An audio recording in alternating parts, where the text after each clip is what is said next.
Hello, everyone. Welcome back to Virtue Signal, the podcast about being a moral person in amoral times. We are here to talk about the Holy Sonnets of John Donne, and I am here with Taylor Munswell. Hello, everyone. I decline to embrace my melancholy, but I want to respect it enough to not ignore it. And Andre Kello. I'm happy to ignore my melancholy. I am an open melancholic. That is my fundamental identity, subjectivity. It is who I am. So obviously, I felt this was kind of a weird departure from our other episodes where we talk about how everybody's always posting through it. I actually don't think he is posting through it. Ooh. I think he's doing an alternative to posting through it. Oh. I think he is writing poetry, which beautiful. can be different than posting through it. Because you'll notice that there's obviously this through line. Referring to the 19 holy sonnets of Yes, John Donne. Exactly, that is what I'm referring to. Is that unlike Adorno, who's constantly just everything is fascist, right? Or unlike the Bible, where it's here's how you should be in your life, This seems a little bit more interested in interiority, and I think it's why it's such an important text for representing the early modern period, which is where commonly in the Western tradition we consider that's when subjectivity was invented, right? Obviously that's not true.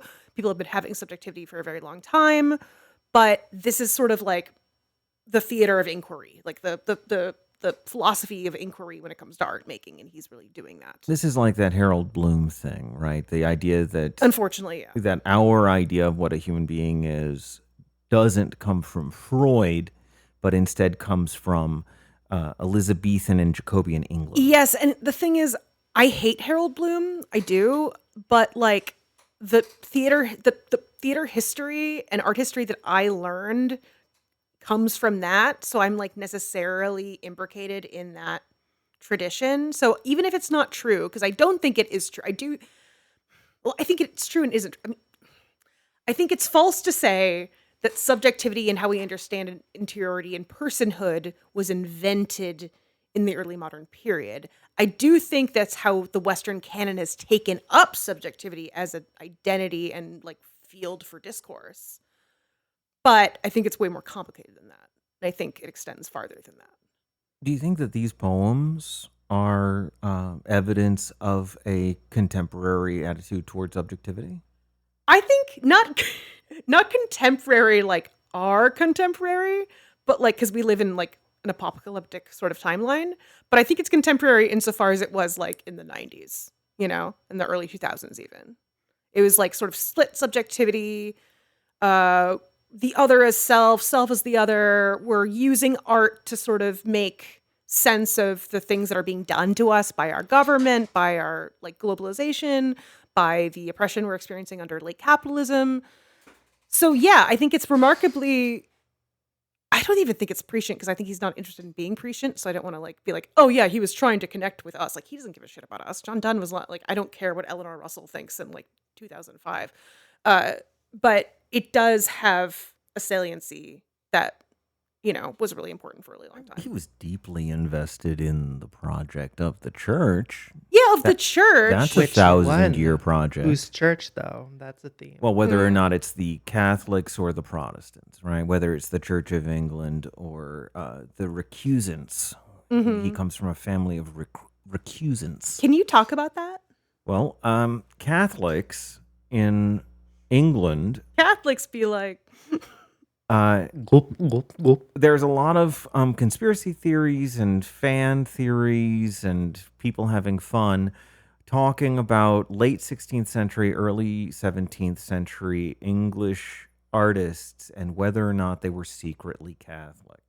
I totally thought you were going to say secretly gay. I really thought that. It's the same I'll take kind that. of argument. Yeah.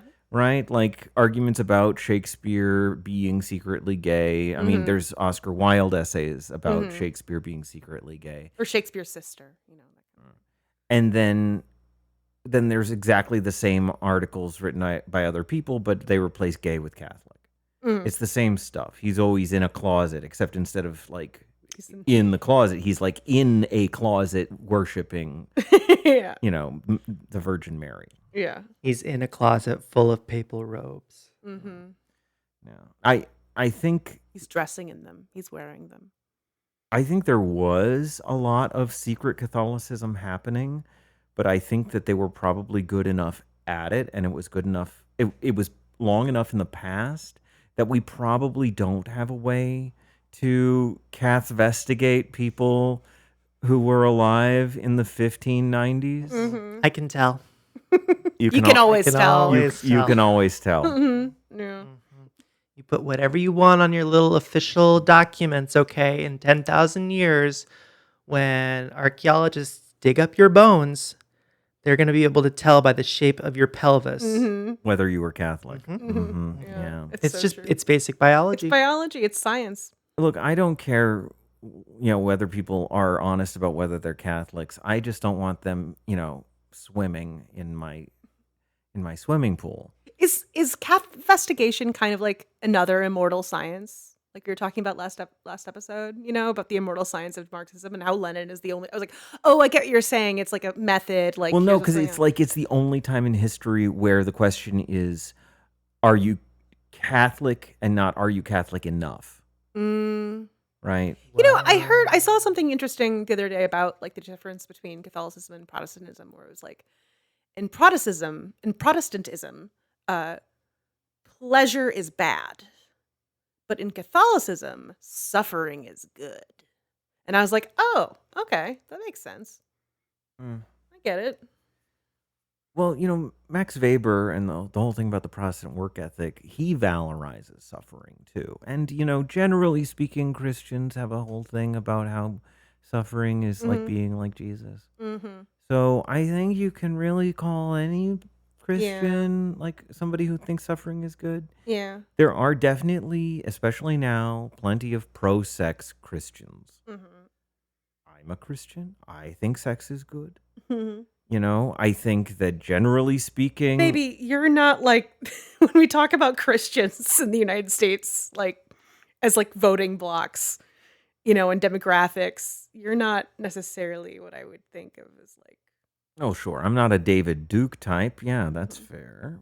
But my point is simply that there are Christians out here who think sex is good. Mm-hmm. It is not a monolithic community, and likewise, in Jacobean England, there was a variety of ways that people experienced the living Christ.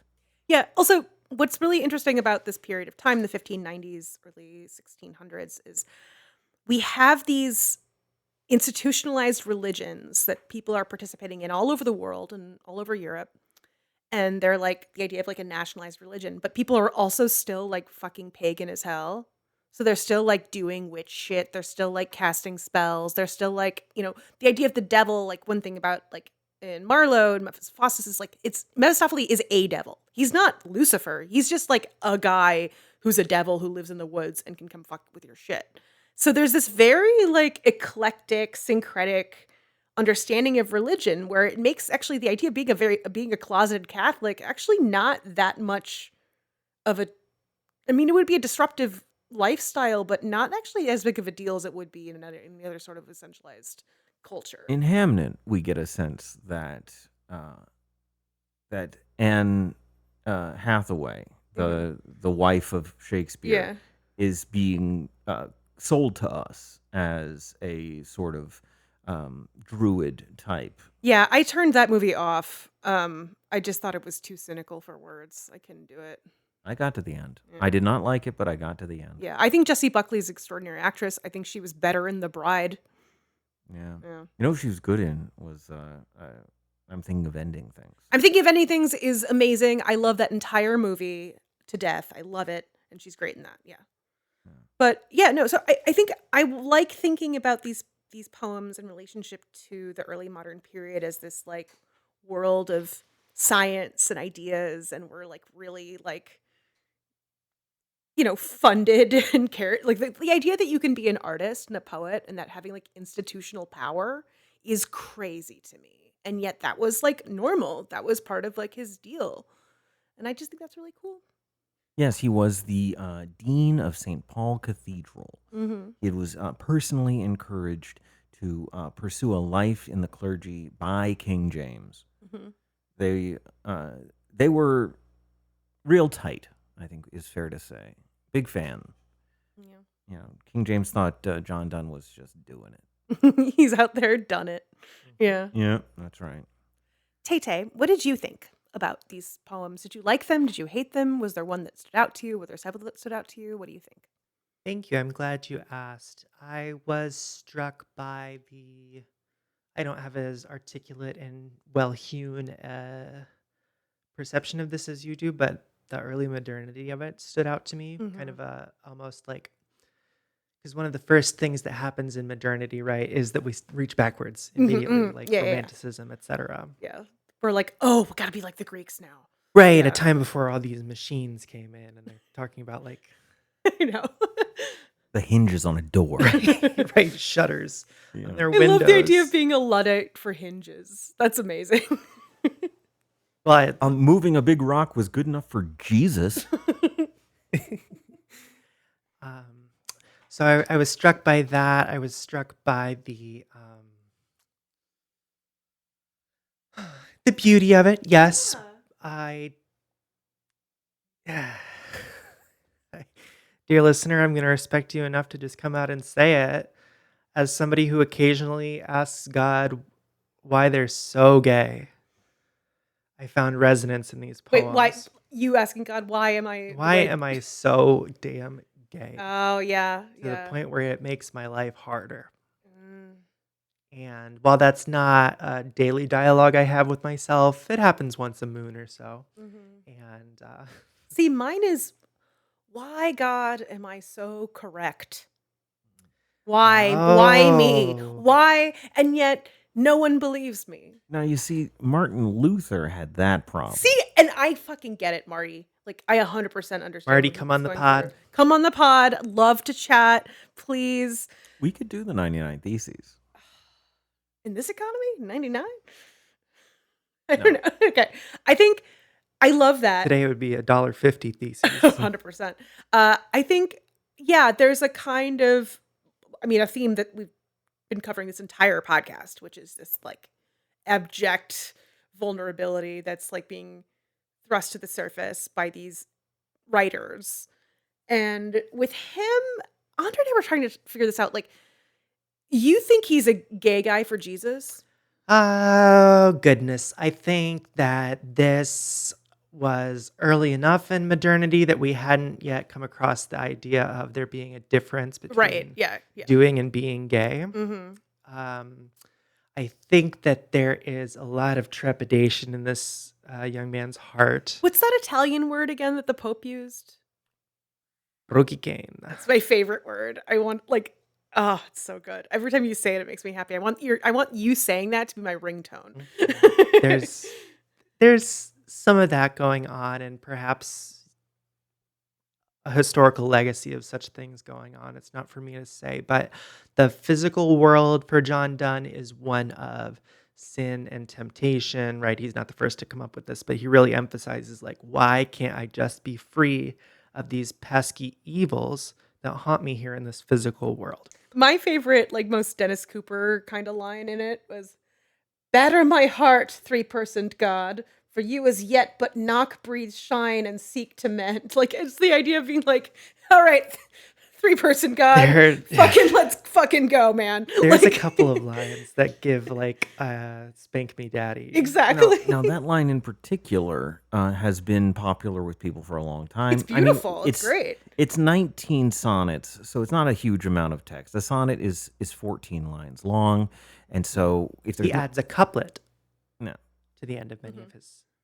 It's true. Some of them are split into two sections where it's like 8 groups of lines and then 6, or sometimes there's the extra couplet.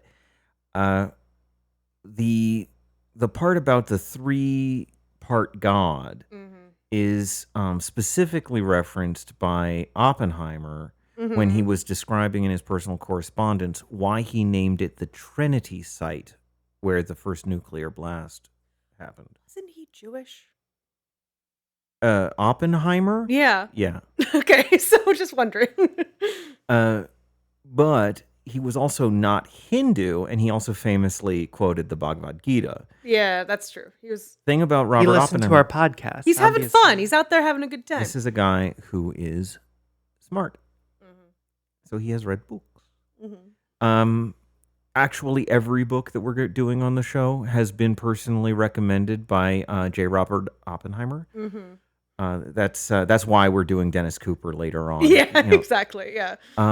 But not only was the Trinity test site chosen as a reference to John Donne, the reason he was reading John Donne is because John Donne was the research subject of his mistress who was murdered by the government. Oh, wow. See, when I watched that movie, I loved his wife, the Emily Blunt character. Would die for her. She was amazing. Not so much the Florence Pugh. This is me being a hater, but I don't like Florence Pugh. I don't like her. I don't think she's as good as everybody thinks she is.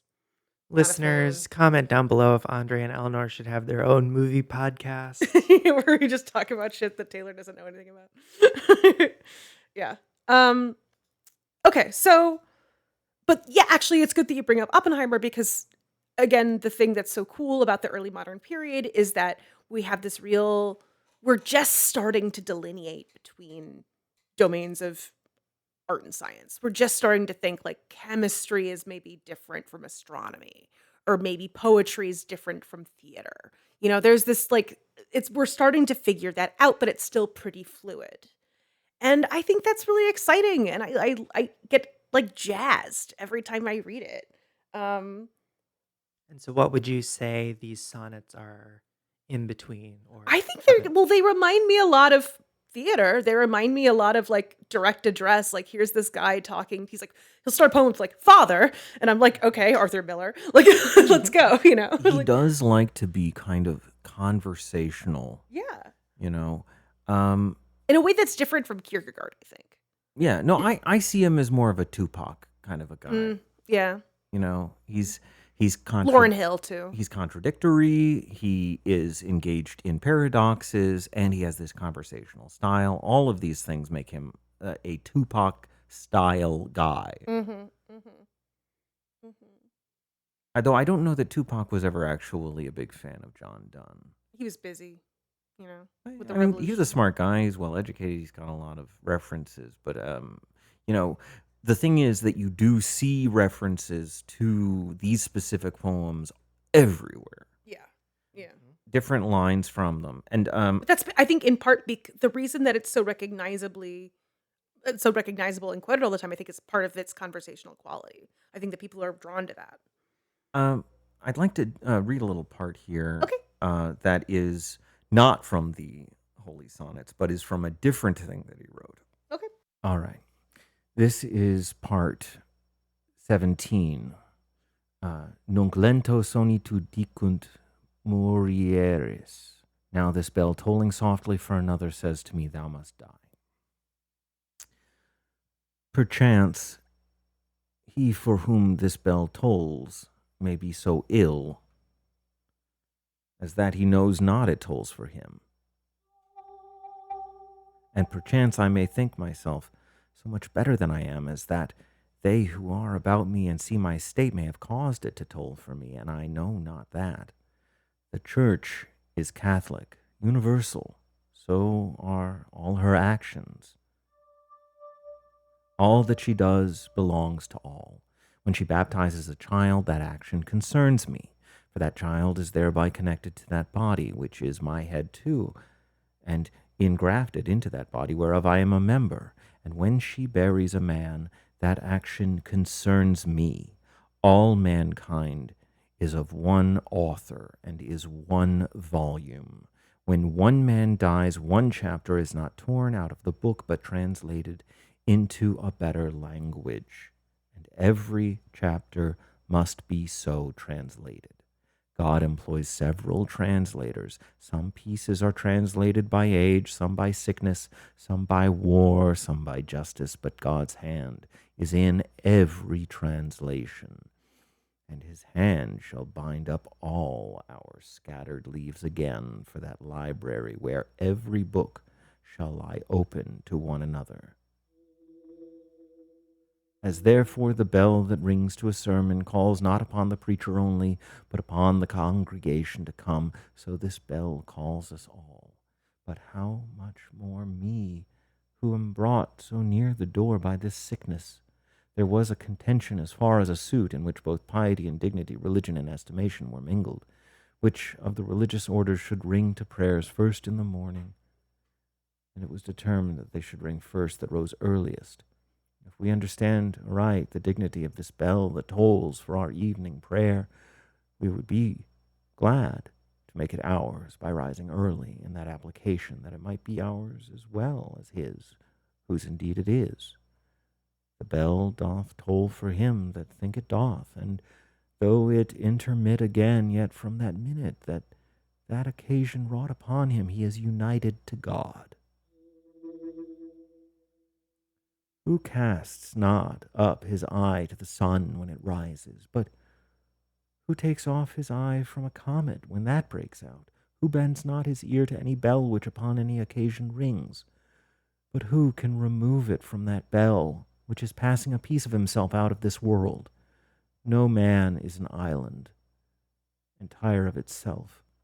Every man is a piece of the continent, a part of the main. If a clod be washed away by the sea, Europe is the less, as well as if a promontory were, as well as if a manner of thy friends or of thine own were. Any man's death diminishes me, because I am involved in mankind, and therefore never send to know for whom the bell tolls. It tolls for thee. Neither can we call this a begging of misery or a borrowing of misery, as though we were not miserable enough of ourselves, but must fetch in more from the next house, in taking upon us the misery of our neighbors. Truly, it were an excusable covetousness if we did, for affliction is a treasure, and scarce any man hath enough of it. No man hath affliction enough that is not matured and ripened by it, and made fit for God by that affliction. If a man carry treasure in bullion or in a wedge of gold, and have none coined into current money, his treasure will not defray him as he travels. Tribulation is treasure in the nature of it, but it is not current money in the use of it, except we get nearer and nearer our home, heaven, by it. Another man may be sick too, and sick to death, and this affliction may lie in his bowels, as gold in a mine, and be of no use to him, but this bell that tells me of his affliction digs out and applies that gold to me. If by this consideration of another's danger I take mine own into contemplation, and so secure myself by making my recourse to my God, who is our only security.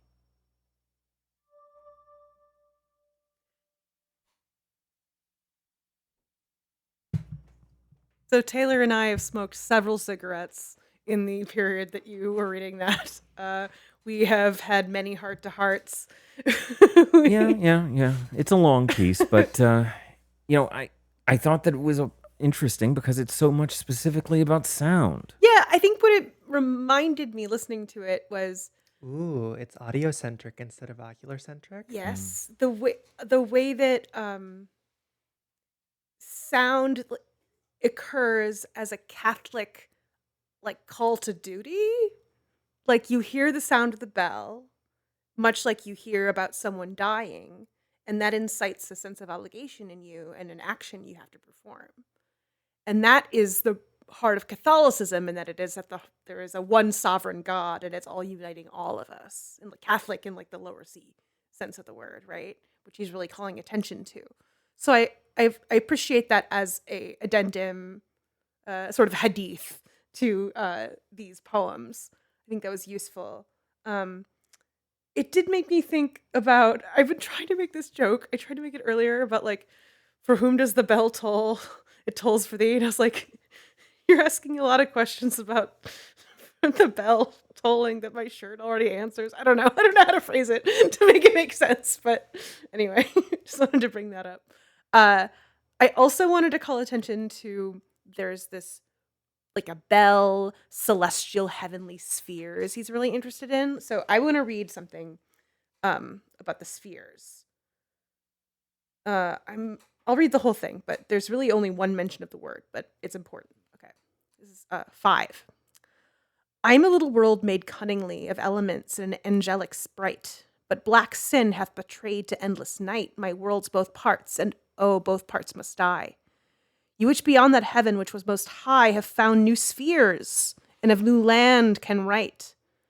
Power now sees in mine eyes, that so I might drown my world with my weeping earnestly, or wash it if must be drowned no more.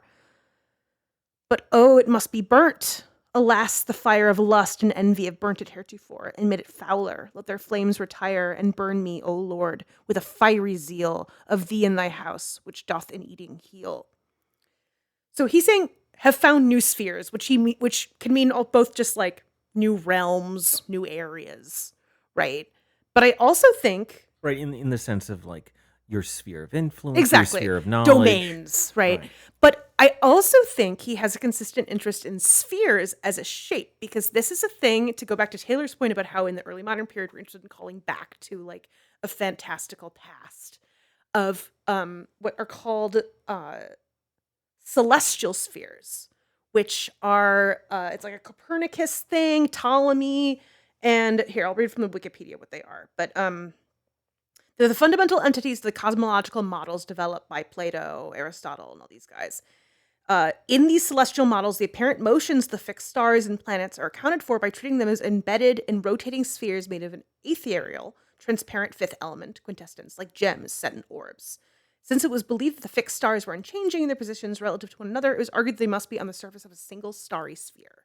So we have this intimate relationship between science and the church. And science and theology are very much connected. And this is something you get from like the His Dark Materials series, the Philip Pullman, the Golden Compass, stuff like that. It's very interested in that. And so what happens is that we're identifying these Platonic celestial forms, and then we're creating narratives, and we're romanticizing, and we're thinking about bodies. And so actually when I was in New York, like 2 times ago, I was in New York, I was hanging out with my friend Benjamin Van Dyne, who is a very cool guy. He is a religious studies scholar. He's a union organizer. And we went, and he took me basically on a tour, essentially, of Greenwood Cemetery. And I was like, why are all these like weird, just like circles on top of some of these graves? And it's because they're actually embodiments of the celestial spheres, because the idea is like, that's like the ideal body is like when you die, you become this celestial sphere. And that's like beyond the like traps and tortures of like having a human form. It's like this beautiful platonic, literally, form of what like is the most beautiful and harmonious thing you could be.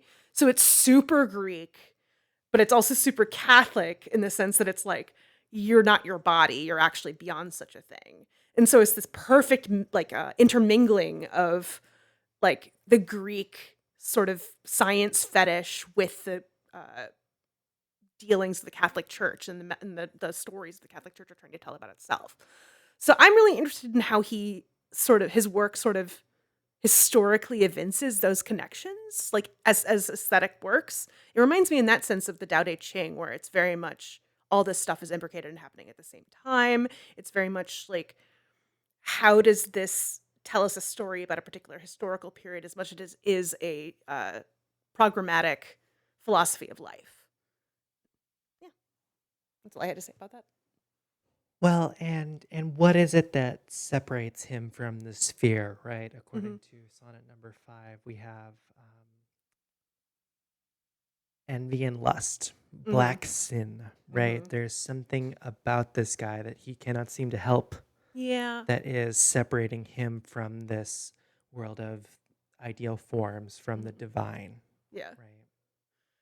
right? I'm also just obsessed with the idea of like this is the ideal body type, which is just this like It's a perfect sphere. and it's a sphere. I love that. The other people who were writing around the same time likewise described their relationship to the physical world as being both a scientific and religious.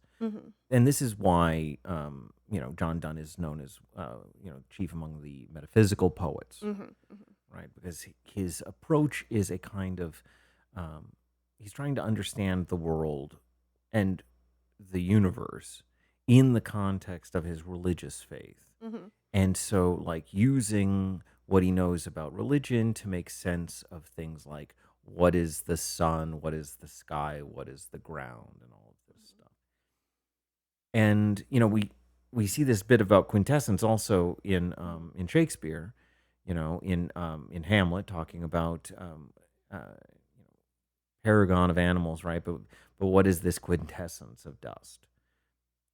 Like human beings are this minor thing when the real deal is out there in the spheres. In that sense, it's kind of a reverse romanticism. Whereas romanticism is about identifying something that like is within us and is the here and now and is like this like relationship to realism that's emerging. The other side is like actually none of this matters. There's something else that's matter, right? Even if itself, that is the real thing that is going to explain the connections between everything. Not necessarily a dialectic. I actually don't think he's a dialectical thinker. Is that a controversial claim? I don't see change or fluidity anywhere in his work. I Well, no, don't. he explicitly in the thing that I read, Mhm. he explicitly says the opposite. He's once again a Spinozan monadist. Mhm, mhm, He's like all of humanity and the whole universe is one cloth, mhm. right? It's Yeah. one body. It's one thing. It's all connected, man. Oh, Yeah. I think that his like yearning and like sadness and anger and disappointment and disgust with himself is largely in his writing anyway tied to his like attachment to earthly stuff and to his own small-minded struggles. Well, I think he has what a lot of really wonderful people that smart, intelligent, good people have who are occupied the Christian faith, which is that they have this thing where they're like, "Oh, I need to be better than this." And it's like, "You're actually doing great, sweaty." Like, I think he's too hard on himself. That's my opinion. He was the dean of St. Paul Cathedral, so I'm pretty sure that he was living a religious life. Yeah. But even the Pope at the time was, visiting with prostitutes. Who was the Pope at the time? Well, there were a bunch. Yeah. There were a number of popes. But they, at the time it was generally understood that the Pope was just out here hoeing, Yeah. right? And that was one of the reasons that there was a schism and that the English church separated, was that there was this reputation for debauchery and decadence within the Roman Catholic Church. And so I think that you see in a lot of this Elizabethan and Jacobean literature this thing about like, God wants us to refrain, and it's hard because I like to drink and fuck.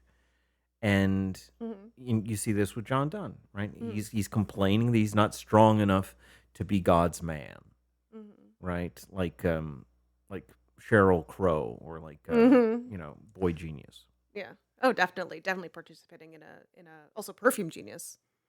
Yeah. Now, feeling insufficient to Sufjan. live up to what God asks of you, rather than say, for example, like being thrilled by the beauty or being wrapped up in a kind of romantic fantasy of the like sexual attraction you have to Jesus or whatever it is. It's a lot of like being down on yourself for not living up to your own values that you get from God. Taylor, is that element, that like Christian element, also tied into your connection with it through gayness? Do you think there's like a similarity between the sort of Christian inability to live up to what you're supposed to be doing, along with like the sort of ineffability of fulfilling the reality of gayness? Sure, and like we said earlier, this guy exists before Right. being gay was a thing, but not too long before being gay was a thing. And so we can set the relative homosexuality of his actions out To of be it. fair, being gay to an extent has always been a thing. It's just, yeah, I get what you're saying, but I mean, if Surely Harold we'll Bloom cover is this. right, then Yeah. there weren't even people before 1605. exactly. Harold Bloom, yeah, whatever. And so if we want to de-queer it, we could universalize the theme to be talking about a part of yourself that you wish would go away, Mm-hmm. right? And there is a, I don't know if it's religious per se, but a scrupulosity type of Mm-hmm. component to that, right? And it's expressed not even subtextually, pretty textually in these poems that he wishes God would come and just burn all of that away from him, Yeah. right? And I guess your question, as I understand it, would be, is there a difference between letting God down and letting yourself down? Yeah. Yeah. Is there a difference? Yeah.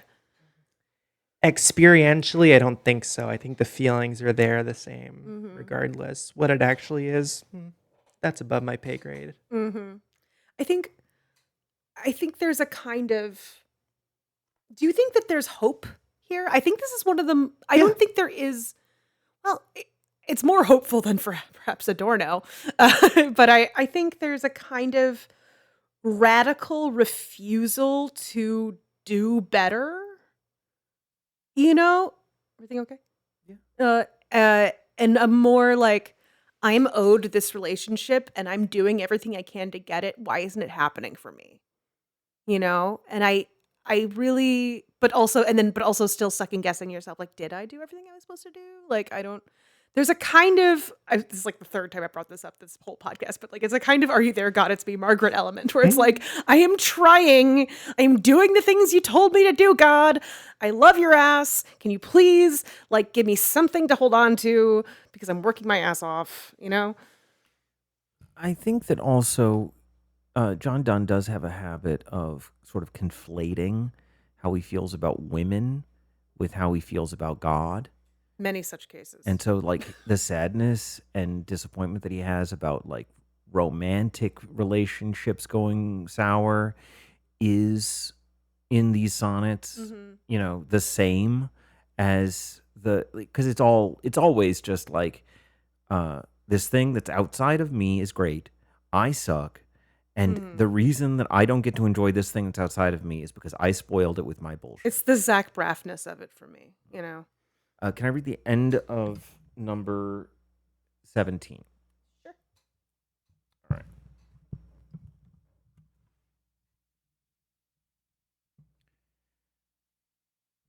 And dost not only fear least I allow my love to saints and angels things divine, but in thy tender jealousy dost doubt least in the world, flesh, yea, devil, put thee out. So he sees these things as being part of the conspiracy to destroy him. Right? You have the world, the flesh, and the devil. Mhm. And these are also, I mean, this part here was it was taken as the title of a film from Yeah. 1959 that is about the end of the world and about people who survive the end of the world, right? And about like what is destroying them now, right? The It's the last few people alive on Earth, and the things that are destroying them are things like sexual desire and evil and covetousness and greed and stuff, violence, the things that make people insufficient for God's love or whatever. Well, what really all of these things are is just another name or a variation or a type of fear. Greed is a kind of fear. Lust is a kind of fear. Covetousness is a kind of fear. I think that's, but fear is also for Christianity. And fear in this way, like as a kind of opposite of faith. Yeah.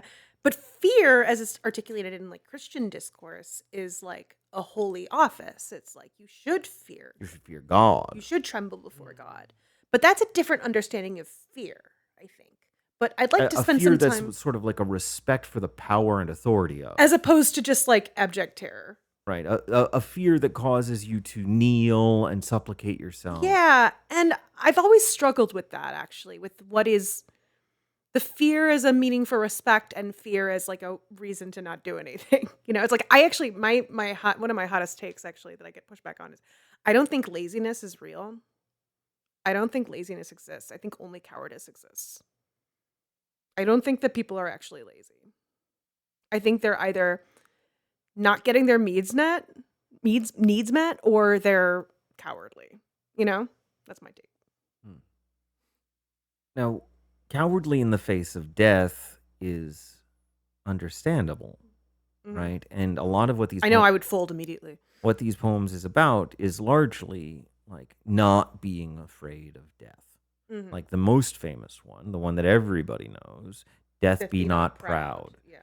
Yeah, that's the one that gets repeated more than once in Wit, Mhm. which was a popular play, and Made it into a movie with Audrey McDonald and Emma Thompson. that's right. I believe it won a Pulitzer. It was a Mhm. very successful, popular play. It's done all the time.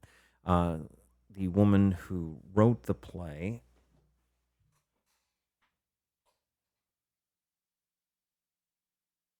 Margaret Edson, she was a school teacher, and she wrote one play, and it was very successful, Mhm. and then never did it again. Smart. Queen. Ideal career. Ideal career. Yeah, The Harper Lee of it all. yeah. So this like school teacher has a Wikipedia page because one time she sat down and wrote a really good play. And it's about a woman struggling with cancer and trying to come to terms with her own impending death. Mhm. And the way that she does it is initially through intellectualism because she's a professor, but what she eventually, um, lands on is this giving oneself over to love, Mhm. right? Love that you feel from the outside world and for the outside world as a kind of totalizing force. That's what my dad did. Yeah. That's how he did it. Yeah. Well, yeah, I mean, it's definitely more or less the point of the play is that it works.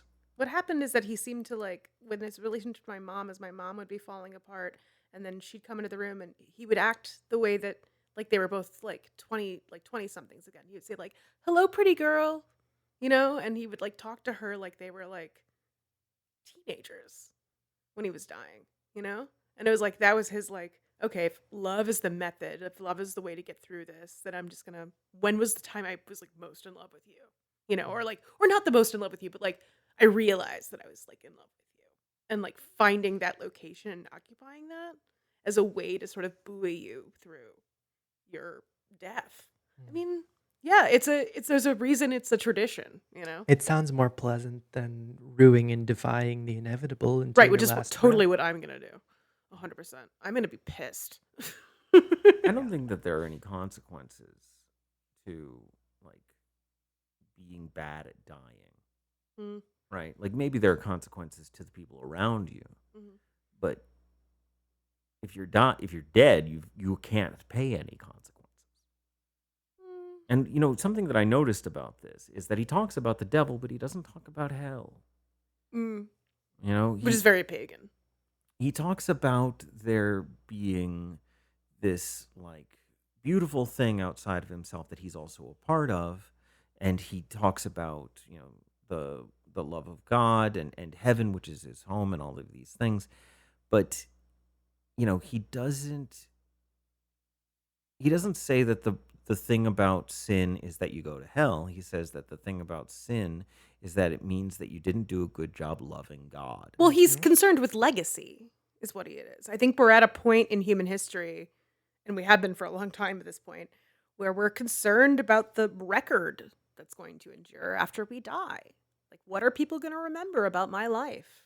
What have I done? What is to be done? I think he takes comfort in the idea that, a person dies, but the thing goes on, hmm Yeah. right? The The project, work continues. the work of God Mhm. is infinite and everlasting, Mhm. and you're a tool of that work. Yeah. Definitely a tool of something. Hmm.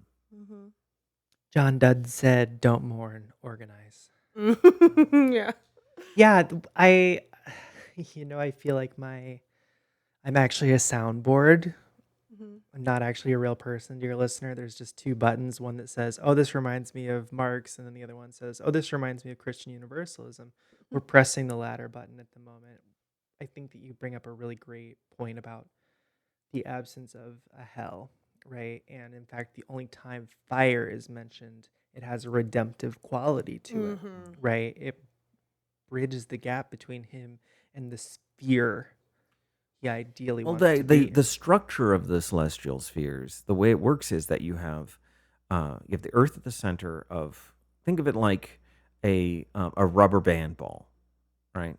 You have all of these different layers, right? And at the center is the Earth, and outside of the Earth is just the air, and then there are more and more of these spheres, and then you get to the sun and the stars, right?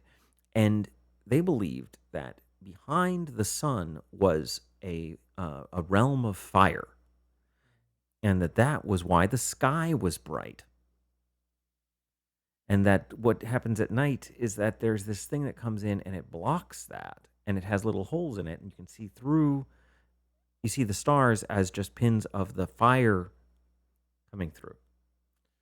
So this fire is not just in hell; it's also in between the earth and heaven.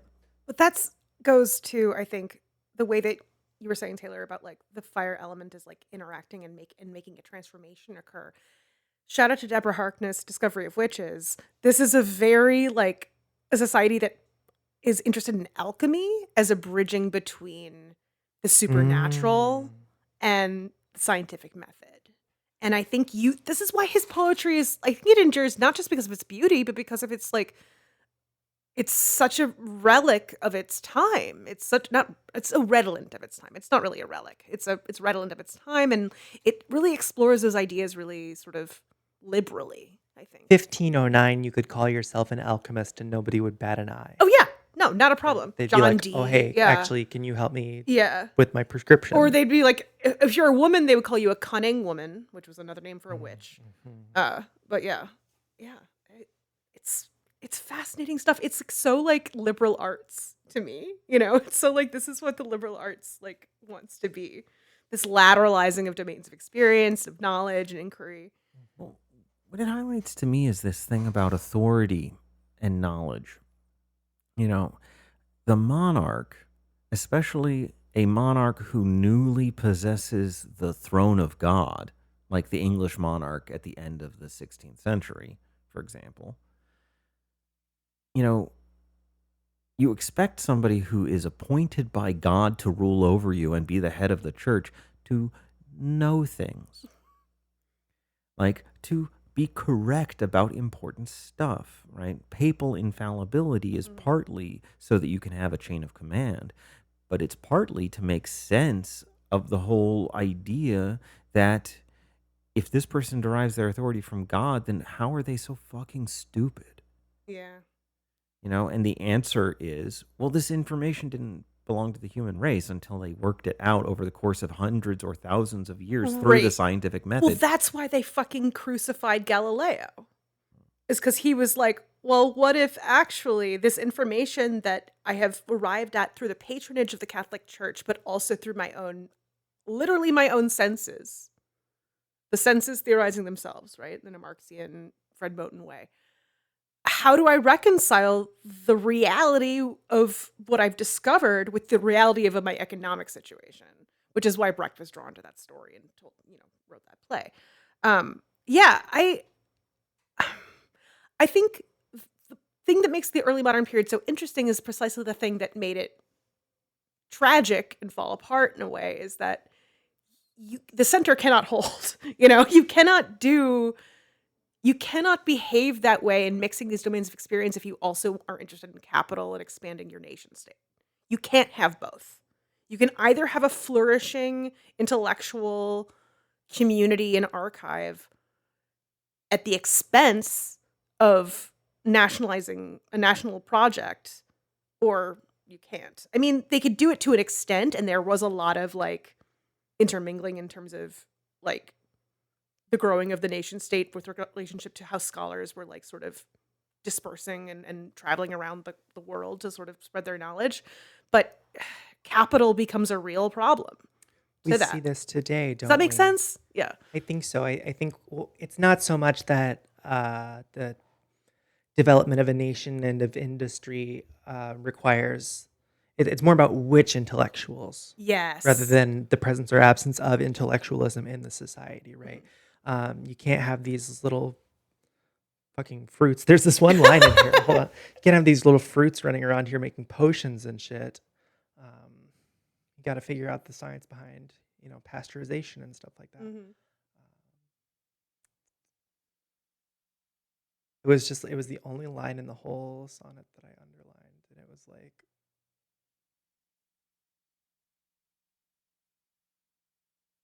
my turn for some dead air. It's about It's damn okay. time. No worries.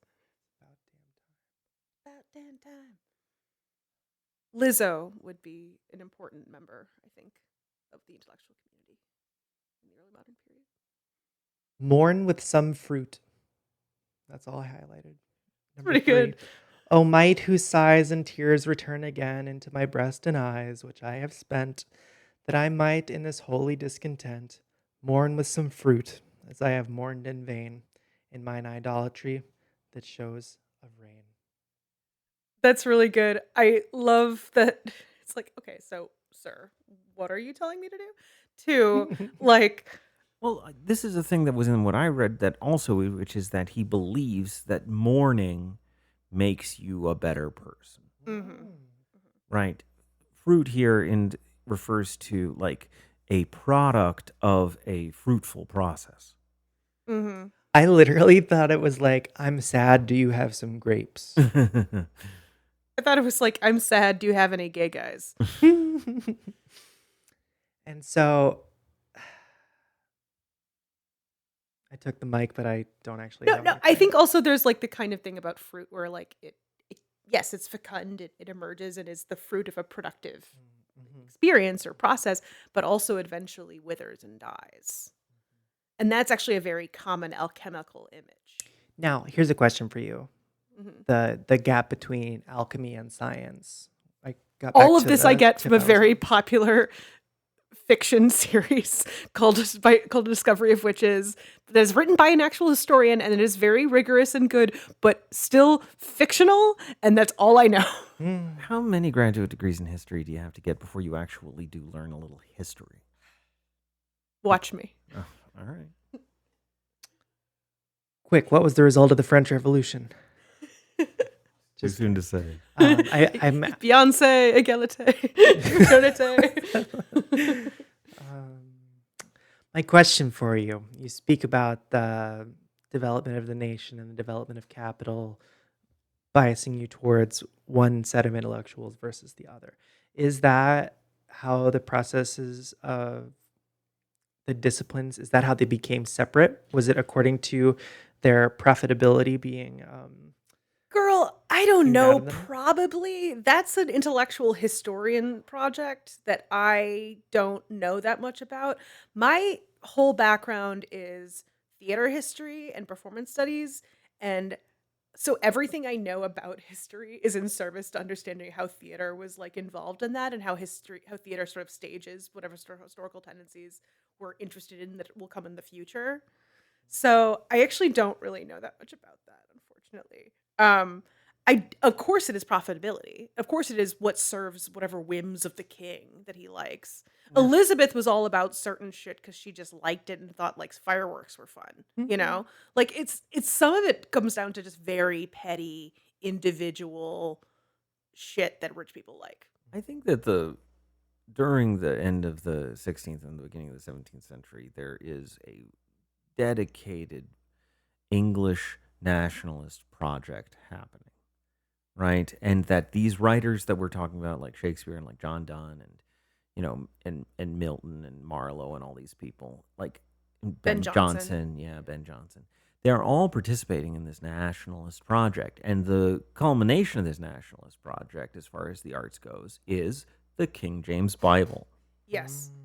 I also think what's interesting is which Donne was a big fan of. as much as they're doing the King James Bible as a nationalist project, at the same time they're also releasing a bunch of different stuff. Not releasing, that sounds like they're like putting out a mixtape, but like they're like writing the Spanish tragedy. As much as you can affirm your own national and religious identity as like in an ethno state or whatever, you have to constantly also be talking about other places. So we're romanticizing the Spanish, we're romanticizing the Italians, we're talking about Black people in very weird, bizarre ways. Like you have to all be doing all of it at the same time. You cannot just affirm one thing without differentiating it from other cultures and societies that are happening at the same time.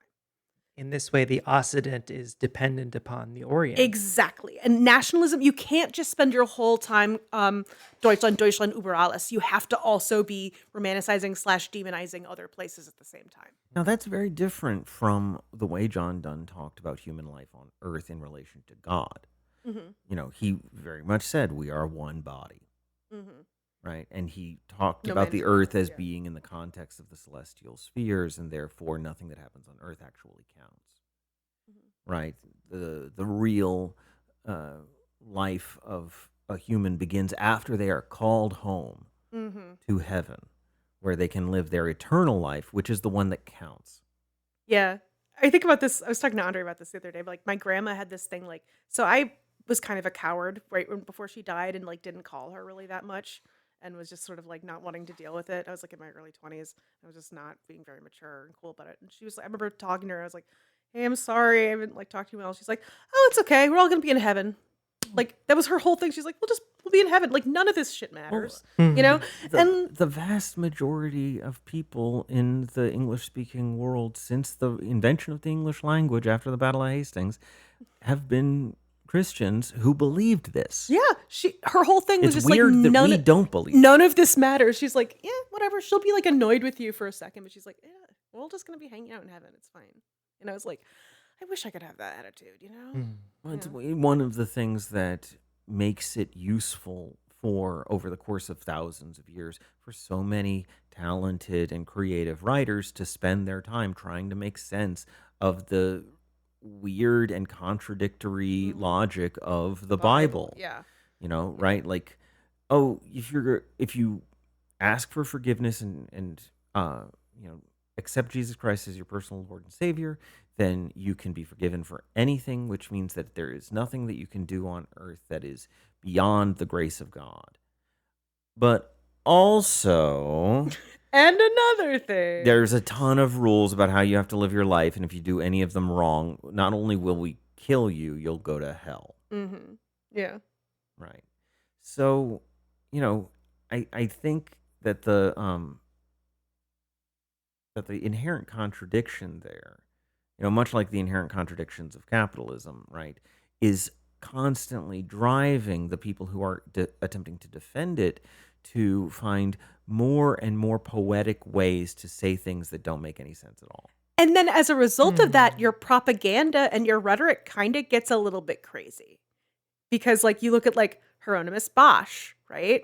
Like he's making depictions of hell that seem pretty dope, because he's trying to be like, okay, so what would this place look like, when you're burning in the fires of hell? And it's like, oh, like that is what it would look like. But isn't it interesting that in There's a fish guy here. illustrating it and aestheticizing it, it actually doesn't seem so bad anymore. Like there's these things that art does that theology can't do, that troubles theology. It's sort of like a kind of corollary to Poe's law. This thing where like there's no kind of satire that you can do that is so extreme that it won't be confused for the thing that it is trying to satirize. Yeah. And there's no version of hell that you can make that is dark and unpleasant enough that it won't become somebody's sex thing. Exactly. It's like you can't, and that's what I always say. Like art does this political work that qua politics can't do.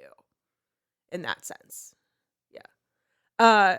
Yeah, no, I think it was super smart of the British Crown to recognize that the artists that they had access to were pretty good, and that they should be, employed to the benefit of the state. Yeah. Which they all were. Which, more or like, less. if we fucking had our shit together, we would do the same thing and be like, But the thing is that back then they didn't have. This was the beginning of the printing press, right? Mhm. Uh, you know, as you keep bringing up Friedrich Hitler, you Mhm. know, technology comes in, and all of a sudden the art is better. What happened? And so, you know, this is the beginning of mass art Mhm. Mhm. in the West.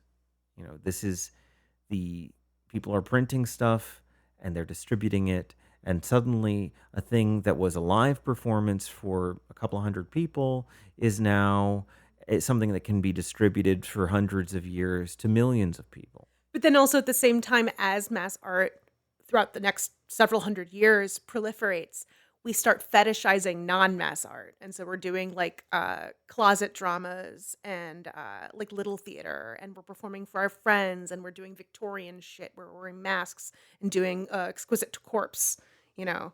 So as anytime something, a technological innovation transforms an artistic or cultural scene, there's always not an underclass, but like a minority that is then fetishizing the opposite of that.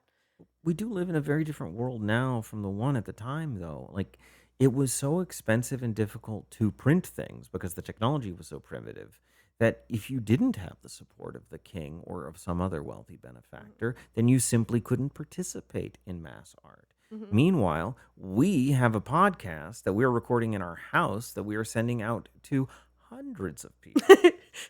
Well, I mean, dozens of listeners. 1, 2, 3 figures, baby. It's definitely easier for us to have an audience than it was for John Donne, even as the dean of St. Paul's Cathedral. Okay, I think that's We simply have greater access to more people with our dumb bullshit than he had with his beautiful poetry. I don't think that I think I get your point. I think your point is true. I think this example is off. I think also, like, particularly like right now, like one thing I hate about Twitter is there's this thing where you can post something, and if for some reason you post it at like a time that the algorithm is just like, this is unsuitable, it won't take off. But then you can tweet something completely stupid at like 4:45, and then it's like goes off. And it's like random and arbitrary. John Donne didn't have to deal with that shit. Yes, but John Donne and Shakespeare and Marlowe and all these people, it's not like the English figured out how to be good at words in the 16th century. These people were good at words Yeah, no, that's before, true. but they finally have the technology to mass produce and mass distribute it. And so suddenly all the greatest geniuses in the world are all in England at the same time. How'd that happen? I'm just saying that like we romanticize mass media, and then we're in an era of mass media, but actually we don't have the benefits of how it used to be in the past because of like the fucking way the algorithm works and the way funding works. And so someone could be like get a buy themselves a blue check on Twitter in order to support their thing, and no one will listen to it because it's not going to be platformed. But it's still better than a period when there was like 6 white guys who were the only people who were allowed to print Yeah, things. 6 guys who were had the queen as their benefactor and could like proliferate their material and their work. I think I get your point. I think it's right. I just think it's a false equivalence for a particular current moment. If this were the 1960s, absolutely. But I don't think in 2026 in the United States of America on social media that really works. Yeah, John Donne has more clout than us, Andre. How many damn times do I have to I tell don't you? Yeah, he's constantly, racking up socials, and, here we are. I got 3,500 Twitter followers, stagnating. and that's more people than John Donne ever preached to as a minister. I don't know, Tay. And also, like, something that you asked me about earlier in the week, the answer to the question you had, how, like, Earlier in the week, it's Monday. well, last week, our week, because we record on it, Podcast week. Mhm. was, you know, okay, so this stuff gets printed. How many people in this period could even read? And I found the answer. It's something like 25 to 30% of the men and about 10% of the women. Mhm. So, well-educated people, specifically men, were capable of reading these things. Mhm. Now, they were being printed and distributed widely, so, pretty popular at the time.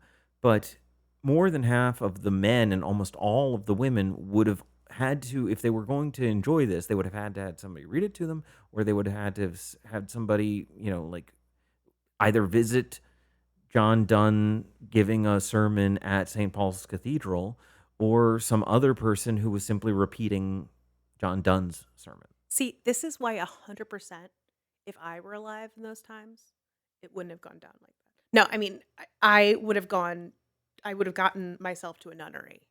I would have been a nun. Easy. Like, I would have found any way possible to become a nun. But you have to pay for that. Yeah.